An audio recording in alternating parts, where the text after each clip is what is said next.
विदेशी हमला 1950 की गर्मियों के गीती नाट्योत्सव ओपेरा फेस्टिवल से पहले वाले दिन मैं नोरबुलिंका में बाथरूम से निकल ही रहा था कि मुझे अपने पांवों तले जमीन खिसकती महसूस हुई।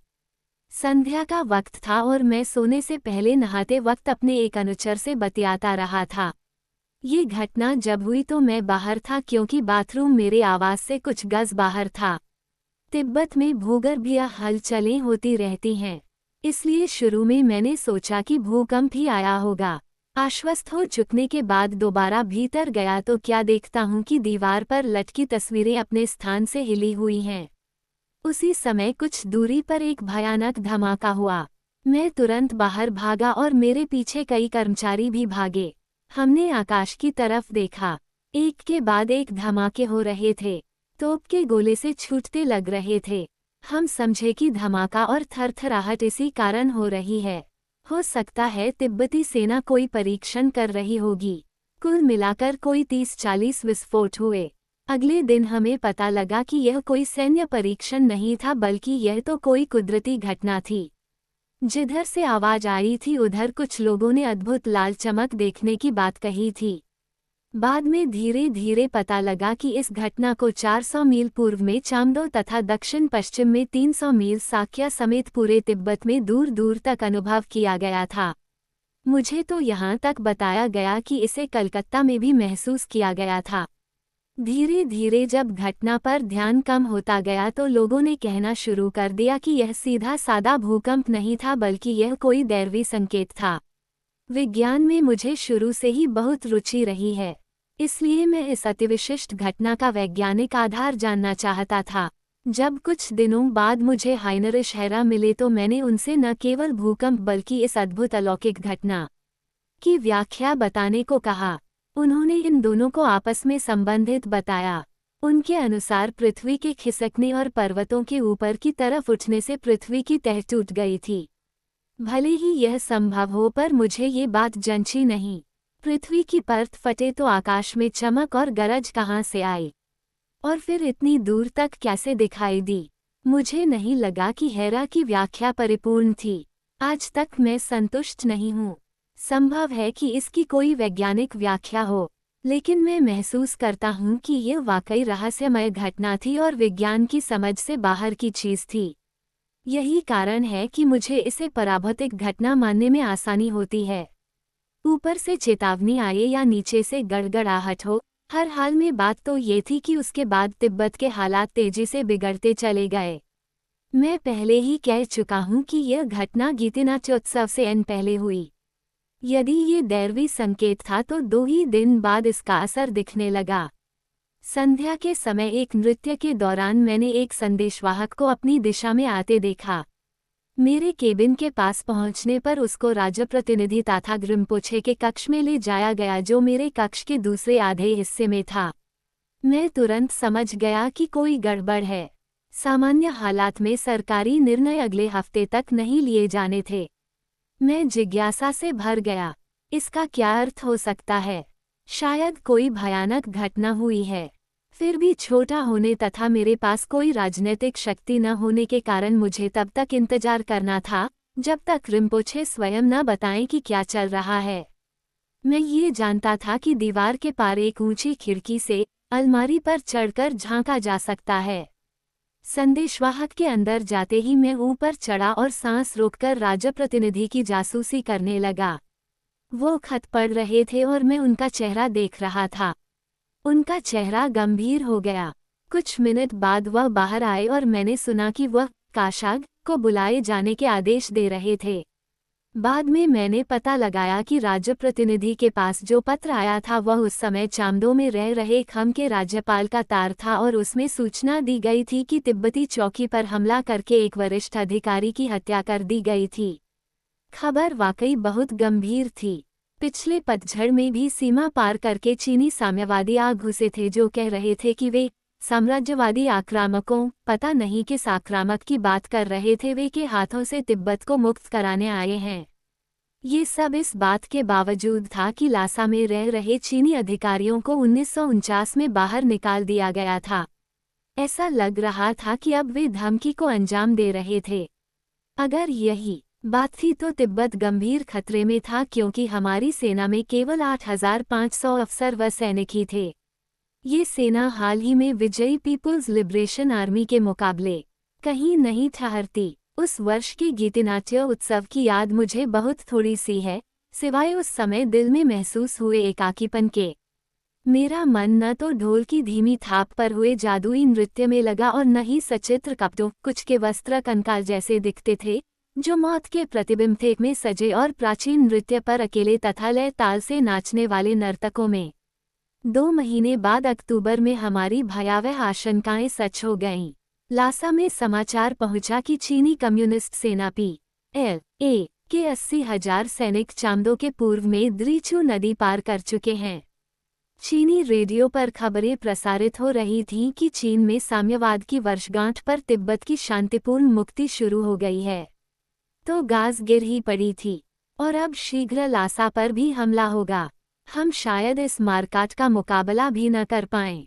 तिब्बती सेना में सैनिकों की कमी तो थी ही, आधुनिक हथियार भी बहुत कम थे और प्रशिक्षण तो नामात्र का भी नहीं था। राज्य प्रतिनिधित्व के दौरान इसकी अनदेखी की जाती रही।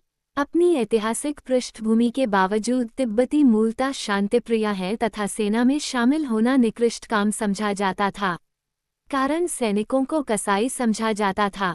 यद्यपि तिब्बत के दूसरे क्षेत्रों से कुछ रेजिमेंटें आए और एक नई भी बनाई गई, मगर उनमें चीनियों का मुकाबला करने की क्षमता नहीं थी। यदि स्थितियां इसके विपरीत होती तो परिणाम क्या होता, इस बारे में अनुमान लगाना व्यर्थ है। सिर्फ ये कहना ही काफी रहेगा कि तिब्बत पर कब्जा करने में चीनियों ने खूब सैनिक खोए। कुछ क्षेत्रों में उन्हें कड़े प्रतिरोध का सामना करना पड़ा। युद्ध में हताहतों के अलावा उन्हें एक तरफ तो आपूर्ति की कमी से व दूसरी तरफ प्रतिकूल मौसम की वजह से परेशानी हुई। कई सैनिक भूख से मरे होंगे तथा कई ऊंची पहाड़ियों पर होने वाली बीमारियों से, क्योंकि इससे तिब्बत में कई विदेशी इसी कारण मर चुके हैं। लेकिन लड़ाई में तिब्बती सेना चाहे कितनी ही बड़ी होती या बेशक कितनी ही तैयार होती, अंत में प्रयत्न बेकार हो जाते, क्योंकि चीनी जनसंख्या हमसे 100 गुना ज्यादा थी। तिब्बत की आज़ादी को हुआ ये खतरा संसार की निगाह से अनदेखा नहीं रहा। भारत सरकार ने ब्रिटिश सरकार से समर्थन पाकर चीन सरकार के प्रति विरोध दर्शाते हुए कहा कि हमला शांति के हित में नहीं था। 7 नवंबर 1950 को काशाग ने संयुक्त राष्ट्र संघ से हमारी तरफ से मध्यस्थता करने की अपील की। अफसोस की बात ये थी कि अपने शांतिपूर्ण अकेलेपन की नीति के कारण तिब्बत ने कभी इसका सदस्य बनने का प्रयास ही नहीं किया था। अतः इससे कोई फायदा नहीं हुआ, न ही साल खत्म होने से पहले भेजे गए 2 तारों का। सर्दियां निकट आ रही थी और खबरें चिंतापूर्ण होती जा रही थीं। दलाई लामा को वयस्क के रूप में स्वीकार करने की बात भी शुरू हो गई। उसे समय से 2 साल पहले ही सत्ता देने की बात चल निकली। लोगों ने मुझे समय से 2 वर्ष पहले ही सरकारी सत्ता देने का पक्ष लेना शुरू कर दिया। मेरे सफाई कर्मचारियों ने मुझे सूचना दी कि लासा में सरकार की निंदा तथा मेरे शीघ्र सिंहासनारोहण कराने के समर्थन में पोस्ट लगे हैं और इस आशय के गीत गाए जा रहे हैं। 2 विचारधाराएं थीं, एक में वे लोग थे जो संकट में मेरे नेतृत्व की बात कर रहे थे, जबकि दूसरे वे थे जो महसूस कर रहे थे कि ऐसी जिम्मेवारी के लिए मैं अभी बहुत छोटा हूँ। मैं बाद वाली विचारधारा से सहमत था, मगर बदकिस्मती से मुझसे परामर्श नहीं लिया गया। इसके बजाय सरकार ने मामला ओझा को देना तय किया। ये बड़ा तनावयुक्त माहौल था। कुटेन अपनी भारी भरकम वेशभूषा के वजन से लड़खड़ाता वहां आया जहां मैं बैठा था। उसने एक रेशमी सफ़ेद रूमाल मेरी गोद में रख दिया और बोला, थूला बाप, यानी इसका समय आ गया है। तो ये दोरजी द्राकदेन का आदेश था। ताथाग रिम्पोछे तुरंत राज्य प्रतिनिधि पद छोड़ने की तैयारी करने लगे, मगर उन्हें मेरा वरिष्ठ शिक्षक बने रहना था। अब मेरे अभिषेक का दिन राज्योतिषियों ने चुनना था। वर्ष खत्म होने से पहले ही 17 नवंबर 1950 का दिन सबसे शुभ माना गया। मैं इस सब से उदास हुआ जा रहा था। महीना पहले ही तो मैं एक उत्साही नौजवान की तरह नाट्योत्सव की बाट जोह रहा था। अब मुझे अपने देश का नेतृत्व करना था जो युद्ध को तैयार था। मुड़कर देखता हूँ तो सोचता हूँ कि इसमें हैरत ही क्या, ओझा कई वर्षों से सरकार की संकेतों से मानहानि कर रहा था और मुझसे बहुत ही विनम्रता से पेश आ रहा था। मेरे अभिषेक से कोई एक पखवाड़ा पहले यानी नवंबर के शुरू में मेरा सबसे बड़ा भाई लासा आया। मैं उसे जानता नहीं था। दलाई लामा के रूप में खोजे जाने के बाद मैंने शुरू के 18 महीने अकेले कुंभुम मठ में गुजारे थे। यही ताक्तसेर रिम्पोछे अब वहाँ के प्रमुख थे। मैं देखते ही जान गया कि उन्होंने बहुत तकलीफें सही हैं। बहुत डरे हुए, बेचैन और तनावयुक्त दिख रहे थे ताक्तसेर रिम्पोछे। हकला हकला कर अपनी व्यथा सुना रहे थे। आम्दो प्रांत जहां हम दोनों जन्मे थे चीनी सीमा के बहुत नजदीक होने के कारण आसानी से चीन के नियंत्रण में आ गया था। इन पर तुरंत प्रतिबंध लगा दिया गया था। भिक्षुओं की गतिविधियां भी प्रतिबंधित हो गई तथा रिम्पोछे को एक तरह से अपने मठ में कैदी रखा जा रहा था। साथ ही चीनियों ने उनमें अपनी साम्यवादी विचारधारा ठूंसकर उन्हें मोड़ने की कोशिश की थी। योजना ये थी कि यदि वो मुझे चीनी शासन स्वीकार करने पर राजी करने के लिए प्रयास करें तो उन्हें बेरोक-टोक लासा जाने दिया जाता। मेरे विरोध करने पर उन्हें मेरी हत्या करनी थी और बदले में चीनी सरकार उन्हें इनाम देती। ये बड़ा अजीब प्रस्ताव था। पहली बात तो यही है कि हर बौद्ध किसी भी जीव को मारने के विचार को ही शाप मानता है। इसलिए व्यक्तिगत लाभ के लिए वह दलाई लामा को मार दे, ये प्रस्ताव ही दर्शाता था कि चीनियों को तिब्बती सोच का कितना कम व सही ज्ञान था। 1 साल तक मेरे भाई ने तिब्बतियों पर चीनियों द्वारा किए जा रहे अत्याचारों को देखा तो धीरे धीरे इस निष्कर्ष पर पहुंचे कि लासा भागकर मुझे व सरकार को चेता दे कि यदि चीनियों ने कब्जा कर लिया तो तिब्बत का क्या हाल होगा। वहां से भागने का एकमात्र रास्ता यही था कि वे उन्हें आश्वस्त करें कि वो पूरी तरह उनके साथ हैं। इसलिए अंततः वे ऊपरी तौर पर उनकी बताई राह पर चलने को राजी हो गए। उनकी बातें सुनकर मेरा तो दम ही फूल गया। अब तक मैं चीनियों के बारे में कुछ भी नहीं जानता था और साम्यवादियों से तो निपट अनभिज्ञ था। हाँ, इतना जरूर आभास था कि चीनी मंगोलिया की जनता को मुसीबत में धकेले हुए हैं। इसके अतिरिक्त थोड़ी बहुत जानकारी मुझे लाइफ पत्रिका में मिली थी। लेकिन अब मेरे भाई ने साफ कर दिया कि वे केवल अधार्मिक ही नहीं थे बल्कि धर्म का नाश करने पर तुले हुए थे। ताक्तसेर ने बताया कि चीनियों से सशस्त्र मुकाबले के लिए विदेशी सहायता व समर्थन ही एकमात्र रास्ता है। उनकी यह बात सुनकर एक बार तो मैं डर सा गया। भगवान बुद्ध ने हत्या की मनाही की है मगर साथ ही यह भी स्पष्ट कर दिया था कि कुछ विशेष स्थितियों में यह न्यायोचित है। मेरे भाई के ख्याल से वर्तमान हालात में इसका औचित्य था। इसलिए उन्होंने फैसला किया कि वह अपना संन्यास प्रण छोड़कर चोला उतार देंगे और तिब्बत का दूत बनकर विदेश जाएंगे। उनका विचार अमरीकियों से संपर्क करने का था क्योंकि वे महसूस कर रहे थे कि अमरीकी आज़ाद तिब्बत के विचार के समर्थक हैं। मुझे धक्का सा लगा मगर मैं कोई इतराज करता इससे पहले ही उन्होंने मुझे लासा छोड़ देने की सलाह दी। हालांकि कुछ और लोगों ने भी यही बात कही थी मगर ज़्यादातर इससे सहमत न थे। ताक्तसेर ने कहा कि बहुमत की चिंता किए बिना मुझे उनकी सलाह माननी चाहिए। उनका कहना था कि खतरा बहुत बड़ा है और मुझे चीनी हाथों में किसी भी हाल में नहीं पड़ना चाहिए। भाई से मुलाकात हो चुकने पर लासा छोड़ने के पहले मैंने सरकार के कई सदस्यों से बात की। मैंने फिर 1-2 बार भाई से बात की मगर उनका मन नहीं बदला। पिछले साल के उनके भयावह अनुभव कहते थे कि और कोई रास्ता नहीं है। मैंने ज़्यादा विचार नहीं किया क्योंकि मेरे सामने और भी बहुत काम थे। मेरे अभिषेक का समारोह कुछ ही दिन बाद होना था। मौके की यादगार के लिए मैंने कैदियों को आम माफ़ी देने का निश्चय किया। अभिषेक वाले दिन सभी कैदी मुक्त किए जाने थे। इसका मतलब था कि अब शोल की जेल खाली हो जाएगी। इस बात से मुझे प्रसन्नता हो रही थी। यद्यपि कभी कभी मुझे इससे उदासी भी हुई। जब मैंने आंगन पर दूरबीन लगाई तो इसे एकदम सूना पाया। सिर्फ कुछ कुत्ते कचरे में मुंह मार रहे थे। ऐसा लगा मानो मेरी जिंदगी से कुछ खो गया हो। 17 की सुबह अंधेरा रहते मैं और दिनों से 1 या 2 घंटे पहले जाग गया। कपड़े पहनते वक्त मेरे वेशभूषा सलाहकार ने हरा कपड़ा मेरी कमर में बांधने को दिया। हरा कपड़ा ज्योतिषी की सलाह पर था क्योंकि उसने हरा रंग मेरे लिए बहुत शुभ बताया था।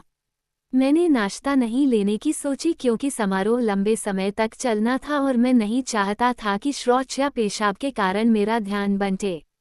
लेकिन ज्योतिषी ने ये भी फरमान दिया था कि मैं समारोह शुरू होने के पहले एक सेब खा लूं। मुझे याद है ये सेब गले से नीचे धकेलने में मुझे बड़ी दिक्कत हुई थी। खैर, किसी तरह सेब खाकर मैं मंदिर गया जहां भोर होने पर अभिषेक होना था। अवसर भव्य होना ही था क्योंकि सारी सरकार उपस्थित थी और लासा में जितने विदेशी प्रतिनिधि थे वे भी रंग बिरंगी सरकारी पोशाकों में थे। दुर्भाग्य से कम रोशनी होने के कारण मैं ज्यादा कुछ नहीं देख पाया। मुझे सुनहरा चक्र दिया गया यानी सत्ता का प्रतीक, लेकिन मुझे ज्यादा कुछ भी याद नहीं क्योंकि मैं पेशाब का दबाव महसूस कर रहा था। मुझे ज्योतिषी पर गुस्सा आया। उसी ने सेब खिलाकर ये दुर्गत की थी।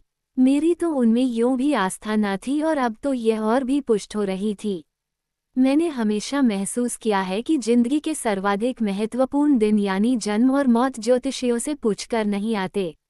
अतः बाकी दिनों में भी उनकी सलाह लेने का कोई फायदा नहीं।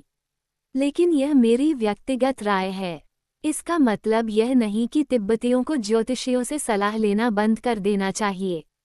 हमारी संस्कृति के दृष्टिकोण से यह महत्वपूर्ण है।